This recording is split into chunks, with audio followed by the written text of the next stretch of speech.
मराठा सर्वेक्षण अनेक गावांमध्ये सुरू झाले, मात्र कोकणामध्ये एक नवीनच समस्या समोर आली आहे। कामानिमित्त स्थलांतर केलेल्यांचं सर्वेक्षण कसं होणार असा प्रश्न उभा राहिला आहे। कोकणातले बहुतांश कुटुंबही नोकरी आणि व्यवसायानिमित्तानं मुंबई आणि अन्यत्र स्थलांतरित झालेत आणि बहुतांश घरांना कुलूप आहेत, त्यामुळे हे कुटुंब सर्वेक्षणापासून वंचित राहणार आहेत।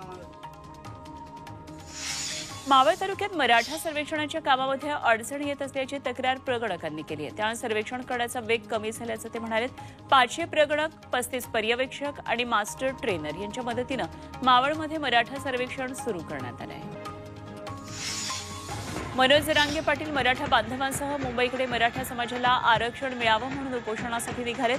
परभणी जिल्ह्यातल्या पूर्णा तालुक्यातल्या वझुरीतले शेकडो मराठा बांधवही मुंबईच्या दिशेनं रवाना होतात। तत्पूर्वी गावकऱ्यांनी त्यांचे ढोल ताशे वाजवून पाठवणूक केली। हिंगोलीमध्ये सर्वेक्षण करणाऱ्या प्रगणकांना ऍपच्या सावळ्या गोंधळाचा अनुभव आलाय।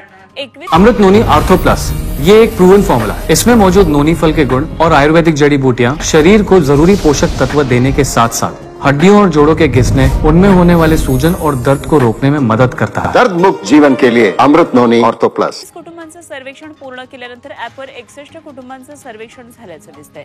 14 घरांची माहिती भरल्यानंतर 47 घरांची माहिती भरल्याचं दाखवल्याची तक्रार प्रगणकांनी केली आहे। सर्वेक्षणामध्ये अडचण येत असल्याचं वसमतच्या उपविभागीय अधिकाऱ्यांनी मान्य केलंय। लातूरमध्ये मराठा सर्वेक्षणाच्या प्रश्नावलीमध्ये लिंगायत आणि हिंदू लिंगायत असा स्वतंत्र कॉलम नसल्याचं समोर आलंय। त्यामुळे प्रगणकांची डोकेदुखी चांगलीच वाढली आहे। जरांगेंच्या मराठा मोर्चाचा मुक्काम आज नवी मुंबईमध्ये असणार आहे, मात्र महानगरपालिका प्रशासन योग्य ती मदत करत नाही असा आरोप मराठा समन्वयकांनी केलाय।